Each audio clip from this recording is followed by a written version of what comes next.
Ladies and gentlemen, we are back with another video here. This time we're going to be starting a new career mode. I did want to do a European career mode here. Decided to actually go with a little bit harder of a challenge. As you guys know, the MLS career mode that I've been doing with Atlanta United has been a little easier than I thought it would be. And although the ideas that I had with AC Milan and Borussia Dortmund and some of the other teams that I was thinking about doing, I would have had a little bit of a challenge. I wanted to give myself even more of a challenge. So we're going to go in and we're going to do a Aston Villa career mode. So I know these have been done year after year, trying to rebuild Aston Villa, bring them back to the glory days. Everyone seems to always succeed, of course, because it is career mode at the end of the day. But I wanted to kind of do it my own way. So I'm not going to spend an absurd amount of money right now off of this rip. I'm going to try to do it starting off with the original team, the team that they have right now. And I'm going to try to do the majority of this through scouting. I want to try to do it through young players, try to build from the ground up. So that's really what the series is going to be about. Yes, we will sign players.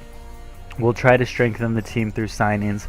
We'll end up selling players and bringing different people in, whatever we can't get through the youth system.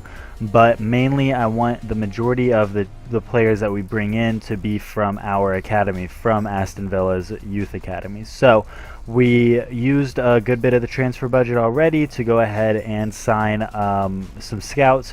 We're going to be sending them out to England, Portugal, and Scotland, and they're going to try to find some really good players for us to bring into the team. So as soon as they can get into the squad, the sooner we can start training them and hopefully get them to a good enough rating to play in the championship, so that they are good enough to play once we get to the Premier League next season, hopefully. So Aston Villa does not have a bad team.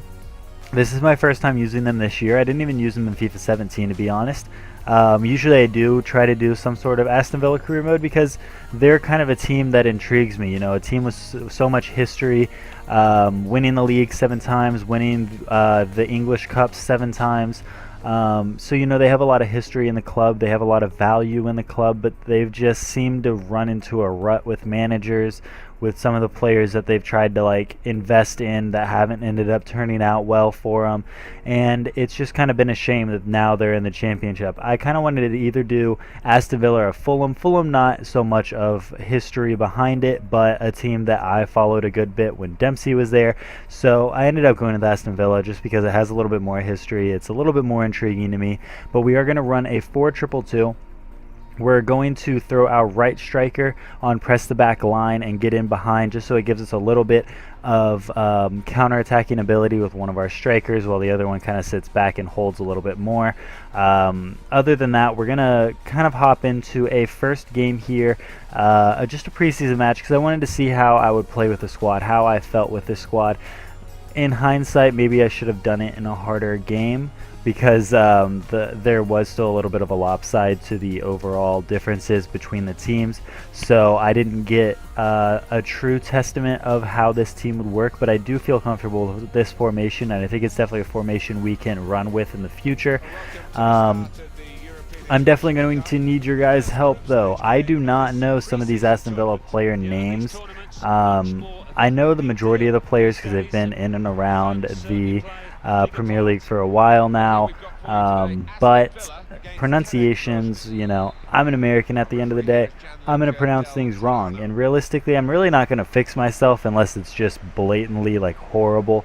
As you guys, if you watch my Atlanta United career mode, I do say Villalba instead of Villalba, but it doesn't feel natural for me to say it that way. But you guys see here, we score in the 2nd minute of this game.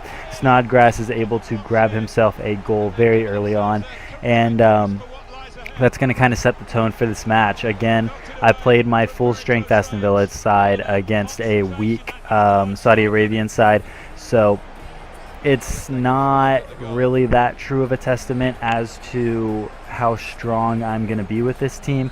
I do feel comfortable so far, though, and that's the important thing. It kind of made me feel a little bit better about picking Aston Villa and doing this career mode. I think it's definitely still going to be difficult. Again, I don't want to sign big players because, yeah, I could go out and buy a player that I know will turn out really well. I could go out and buy Miguel Almiron and then turn him for 50 million and then go out and buy a bigger player and then just keep flipping players. But you know, everybody does that, and it's kind of the easy way out. And usually I do these with a team even lower in the leagues. I did an Accrington Stanley career mode where I built from the ground up, and at the end of it I think I was actually able to buy Neymar and have him in the team. So even though I'm doing this from a youth development perspective, there is still an end goal where I'm going to be able to buy very big players, because I'm going to end up winning the league at some point. I'm going to end up winning cups at some point, and I'm going to end up making more money. So we're going to get to a point where we can purchase players, so don't worry about that. But I wanted to make this difficult, so if this is something you guys are interested in, definitely make sure you leave me a comment. Let me know, you know, what players I should be playing in this team, what players you guys like in this Aston Villa squad, what positions should I look to strengthen more in the youth development than others, because obviously once I sign these players I do have to start training them, and I may have to train others before I train certain other positions, you know what I mean? So let me know in the comment section below what you guys think I should strengthen the most. Again, the second game in this episode will give you a little bit better representation of where my weak spots are in the team, and then you guys can let me know from there. If you guys are new to the channel, just because you're checking out the Aston Villa Career Mode, I do Atlanta United Career Mode, manager and player, also on this channel. So definitely go check that out if you guys are interested in some MLS Career Mode. But I did want to go ahead and try to get in some European gameplay as well. So hopefully we don't spend too much time in the championship and can get up in our first season. That is our goal for the team. We need to win the league by the end of the season. First go at it, we should win the league and get promoted. For the FA Cup, I believe we need to make top 32, which is not hard, or shouldn't be hard ideally. So we'll see how that goes as well.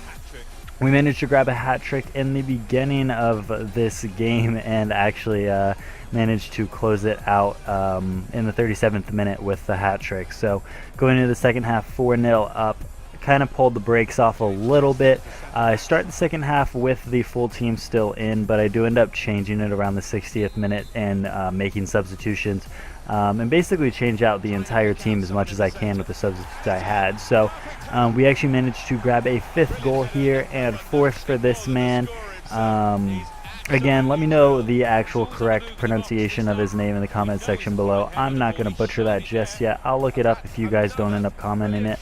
And we'll kind of start playing around with this name a little bit in the next episode. But nice little header there. Defender's neck about broke in half. Can't believe he was actually able to walk, but it was good to see. But here they actually had a good opportunity, but we were able to clear the ball out and managed to keep the ball out and continue on in the 90th minute. So again, I had pulled all the starters at this point, and we were playing with the bench players at this point, just trying to figure stuff out. And we let a youngster play in this game as well, and he didn't do all that great, but he had some opportunities, which is the important part. But we do win that match 5-0, and for the rest of the preseason tournament, I'm just going to simulate it just to go ahead and get through it.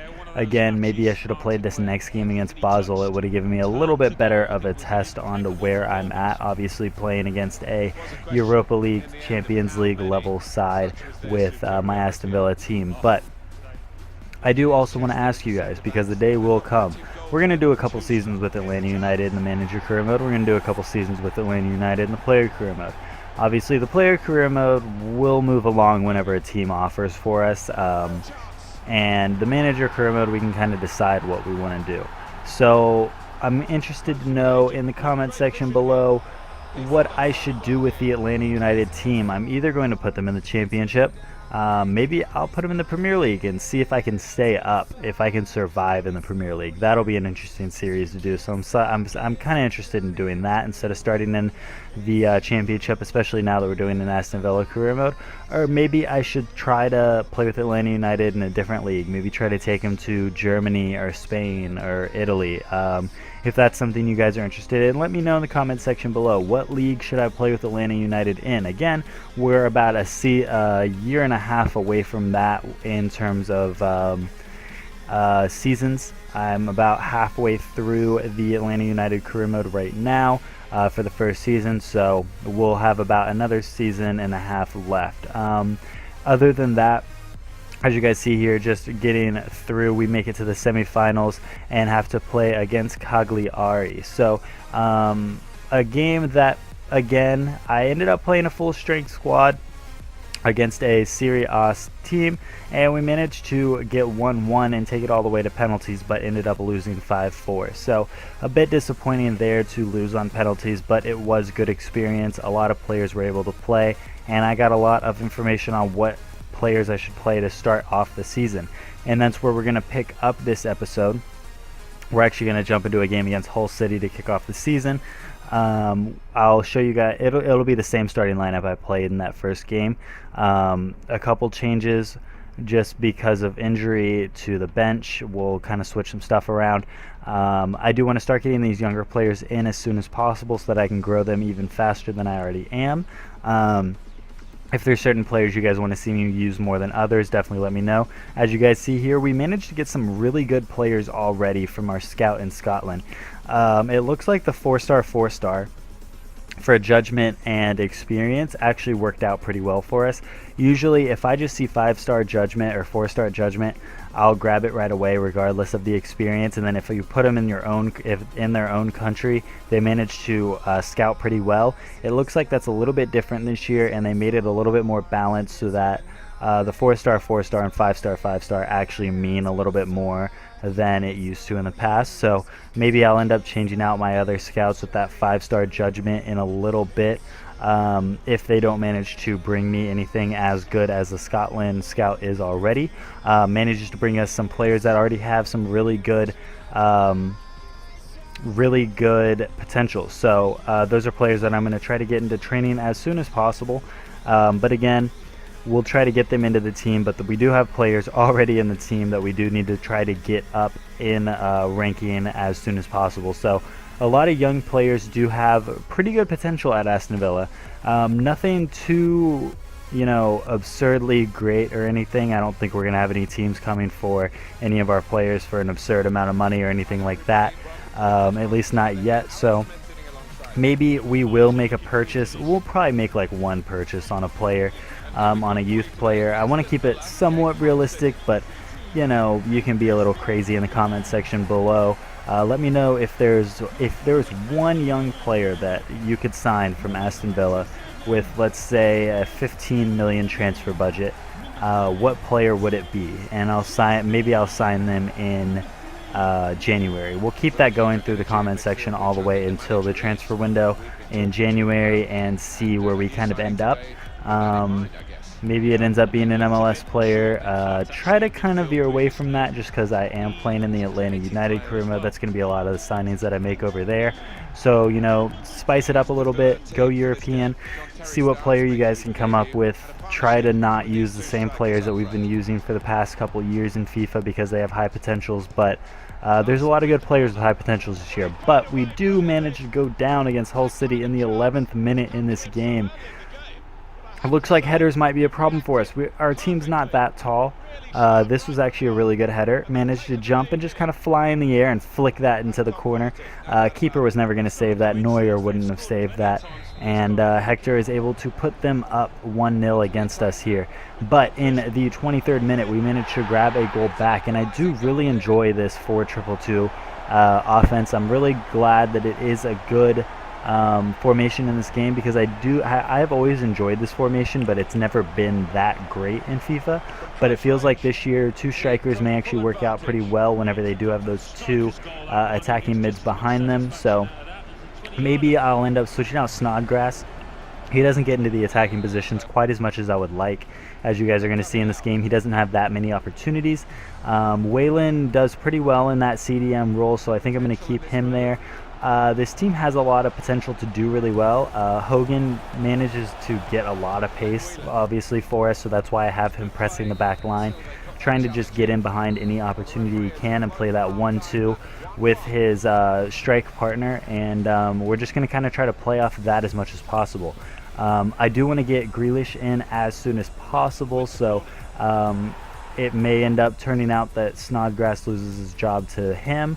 Let me know again, just keep letting me know in the comment section below what you guys want to see. I already have some ideas, but if you guys want to see me just go ahead and throw Grealish in the next game, in the next episode, let me know. This is going to be the last game of this episode. I only wanted to do 2 just to get, get the information out to you guys, get our feet wet in the career mode.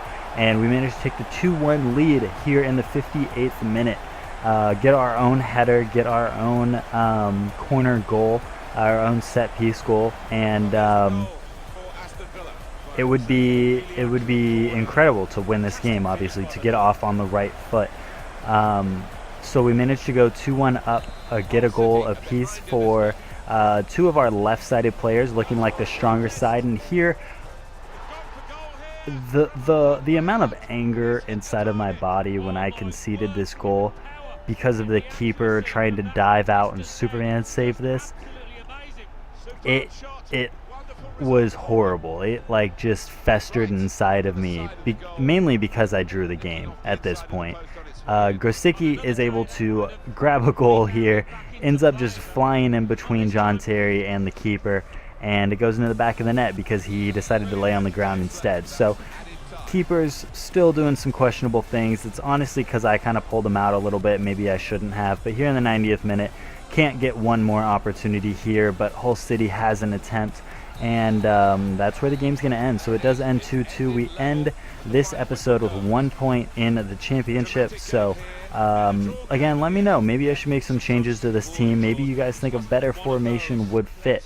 For now, I mean, I'm going to run this 4-2-2, but if we can't get points on the board, we can't get points on the board. So we may end up changing the formation down the road. So if you guys did enjoy this episode, make sure you like, comment, and subscribe. Let me know what player you would most like to see in this team. One player, remember. Give me your one best young player you would love to see me sign, and we'll think about signing him in January. Other than that, that is going to be the end of this episode. I'll have an Atlanta United Career Mode episode out tomorrow.